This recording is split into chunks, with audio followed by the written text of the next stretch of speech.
Hindi lecture water tube boiler components. इस lecture में हम firebox, refractory lining, radiant tubes, superheater tubes, burners, pilots, air registers, draft fan, stack, damper, steam drum और mud drum के बारे में बात करेंगे। यह डायग्राम वाटर ट्यूब बॉयलर के कंपोनेंट्स को दिखाती है।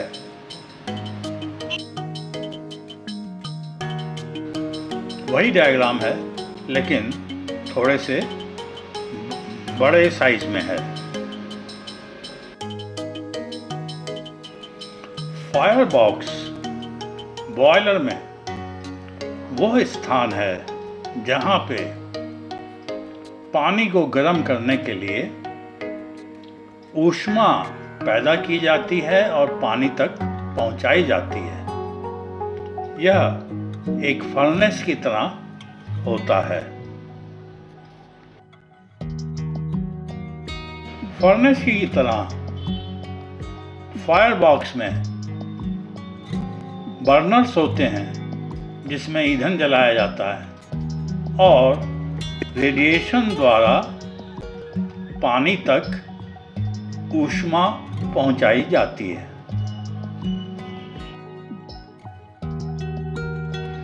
रिफ्रैक्टरी लाइनिंग अथवा ऊष्मारोधी और अग्निरोधी सतह जो फायरबॉक्स और बॉयलर के स्ट्रक्चर के बीच में होती है। इस अग्निरोधी और ऊष्मारोधी सतह का जो मकसद है वो ये है कि जो ऊष्मा पैदा की गई है वो फायरबॉक्स के अंदर ही रहे, बॉयलर के स्ट्रक्चर तक ना पहुंचे, ताकि बॉयलर का स्ट्रक्चर सेफ रहे।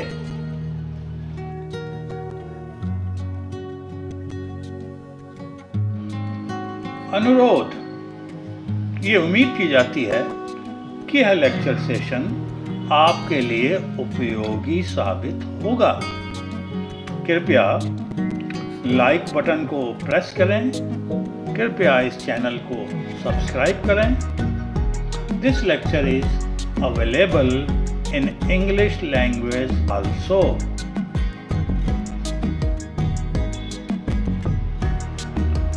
रेडिएंट ट्यूब्स, यह ट्यूब्स पानी से भरी होती हैं और फायरबॉक्स एरिया में होती हैं और बर्नर की हीट जो है रेडिएशन द्वारा इन ट्यूब्स तक पहुंचाई जाती है।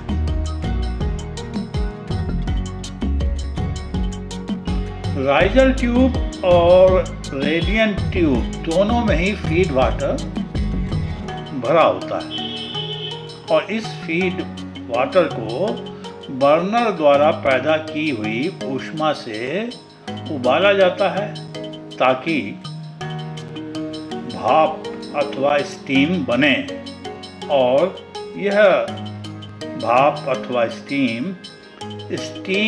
ड्रम तक पहुंचाई जाती है, वापस की जाती है।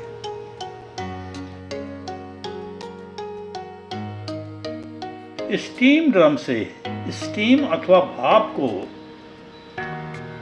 बाहर निकाला जाता है और सुपरहीटर ट्यूब्स तक पहुंचाया जाता है। सुपरहीटर ट्यूब्स में इस स्टीम को गर्म किया जाता है ताकि उसमें बची खुची मॉइस्चर भी स्टीम में बदल जाए और उसमें पानी या मॉइस्चर का कोई अंश ना बचे और इसके साथ साथ स्टीम का प्रेशर भी ना बढ़े। प्रेशर उतना ही रहेगा जितना कि स्टीम ड्रम के अंदर है। बर्नर द्वारा फ्यूल को डिस्ट्रीब्यूट किया जाता है, मिक्स भी किया जाता है और जलाया भी जाता है। फ्यूल जो हैं वो हो सकते हैं नेचुरल गैस, फ्यूल ऑयल अथवा कोयला।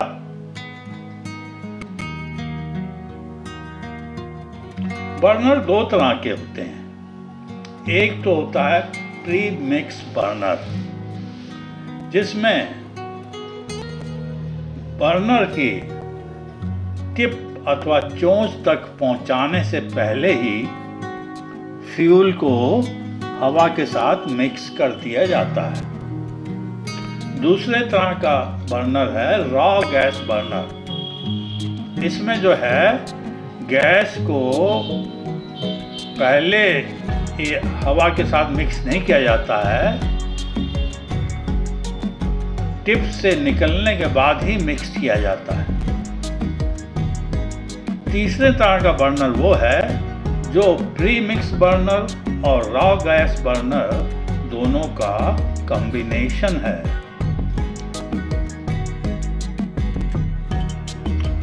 बर्नर्स में जलाने के लिए, ताकि बर्नर्स में फ्लेम जलने लग जाए, उसके लिए एक छोटे बर्नर का इस्तेमाल किया जाता है। उसको पायलट बर्नर बोलते हैं।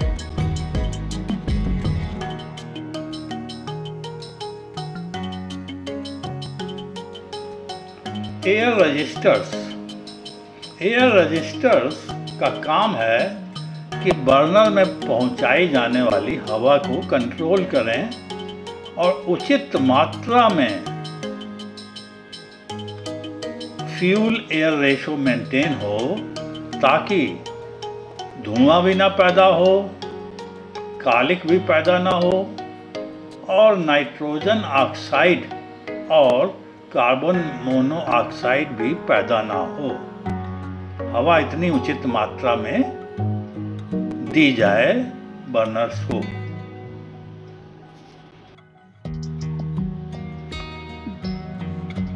Draft fan.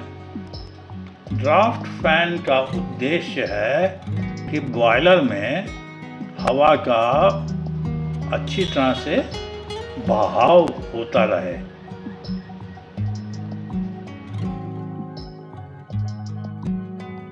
बॉयलर के डिजाइन पे डिपेंड करेगा कि जो ड्राफ्ट फैन है वो फोर्स ड्राफ्ट फैन है अथवा इंड्यूस्ड ड्राफ्ट फैन। मतलब कि बॉयलर में हवा जो है बाहर से फोर्स द्वारा बॉयलर के अंदर झोंकी जाए, या फिर चिमनी के रास्ते बॉयलर की हवा बाहर निकाली जाए, ताकि एटमॉस्फेयर की हवा अपने आप खींच करके बॉयलर के अंदर पहुंचे। बॉयलर्स में फोर्स्ड ड्राफ्ट और इंड्यूस्ड ड्राफ्ट दोनों का ही इस्तेमाल किया जाता है। इसको बोलते हैं बैलेंस्ड ड्राफ्ट। इस डायग्राम में आप देख सकते हैं कि फोर्स ड्राफ्ट फैन का इस्तेमाल किया गया है, जिसकी वजह से एयर हीटर के एरिया में एटमॉस्फेयर से ज़्यादा प्रेशर हो गया है, क्योंकि हवा जो है एटमॉस्फेयर की वो फोर्स द्वारा एयर हीटर में पहुंचाई जा रही है। दूसरी तरफ इंड्यूस्ड ड्राफ्ट का इस्तेमाल किया गया है और उसकी वजह से जो एयर हीटर के अंदर फ्यूल गैस है, एयर हीटर के अंदर जो फ्लू गैस है, उसका जो प्रेशर है वो एटमॉस्फेयर से नीचे हो गया है। मतलब नेगेटिव साइड में हो गया है और इंड्यूस्ड ड्राफ्ट द्वारा जो फ्लू गैस है वो चिमनी को दी जा रही है। एफडी फैन और आईडी फैन के कॉम्बिनेशन से कंबस्शन चैम्बर में बैलेंस ड्राफ्ट पैदा हुआ है। ये बैलेंस ड्राफ्ट जो है एटमॉस्फेयर के प्रेशर, वातावरण की हवा के प्रेशर से थोड़ा सा कम है, नेगेटिव साइड में है। इसका फायदा ये है कि कंबस्शन चैम्बर से जो है गर्म लपट जो है बॉयलर के बाहर नहीं निकलेगी, बल्कि अगर किसी वजह से कोई ऑब्जर्वेशन विंडो खोली जाती है तो ऑब्जर्वेशन विंडो के थ्रू हवा जो है कंबस्शन चैम्बर में जाएगी, बाहर नहीं निकलेगी। इसका फ़ायदा ये होता है कि जो बॉयलर में ऑपरेटर हैं वो सुरक्षित रहते हैं। इसको बोलते हैं बैलेंस्ड ड्राफ्ट और इस डायग्राम का नाम है ड्राफ्ट प्रोफाइल, बॉयलर का ड्राफ्ट प्रोफाइल। स्टैक अथवा चिमनी, बॉयलर के अंदर स्टैक अथवा चिमनी इसलिए दी जाती है ताकि फ्लू गैस को फायर बॉक्स या बॉयलर के अंदर से बाहर निकाला जा सके।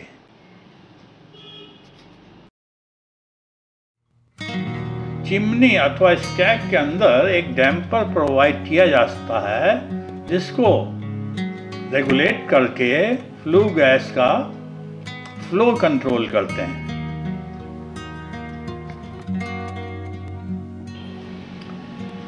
बॉयलर में उच्चतम स्थान पर स्टीम ड्रम होता है जिसमें बॉयलर के अंदर उत्पन्न की हुई सभी स्टीम इकट्ठी की जाती है और इस स्टीम को जो पैदा की हुई स्टीम को बाहर निकालने से पहले स्टीम ड्रम में ही रखा जाता है।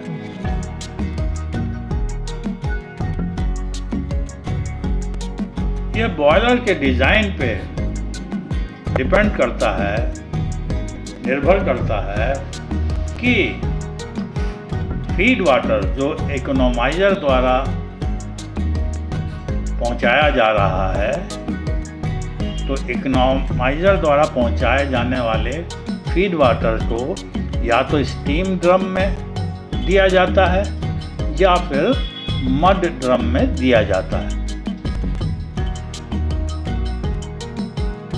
इस चित्र में दिखाया है कि फीड वाटर को मड ड्रम में पहुंचाया जा रहा है।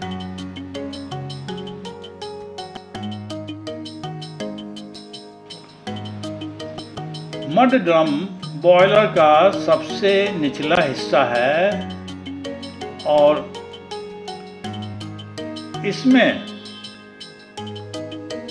पानी को उबालते हुए जितनी अशुद्धियां हैं वो सब मड ड्रम में इकट्ठी होती हैं, क्योंकि ये बॉयलर का सबसे निचला स्थान है।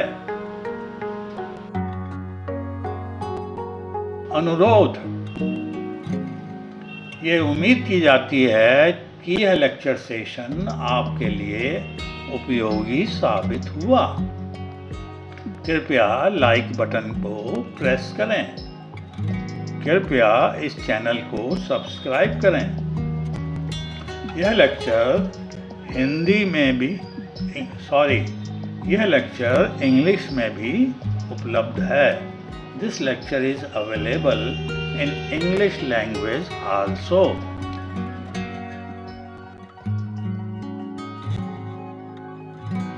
यह लेक्चर सीरीज मेरी स्वर्गीय वाइफ, धर्मपत्नी मिसेस अंबिका चड्ढा जी की याद में बनाया गया है।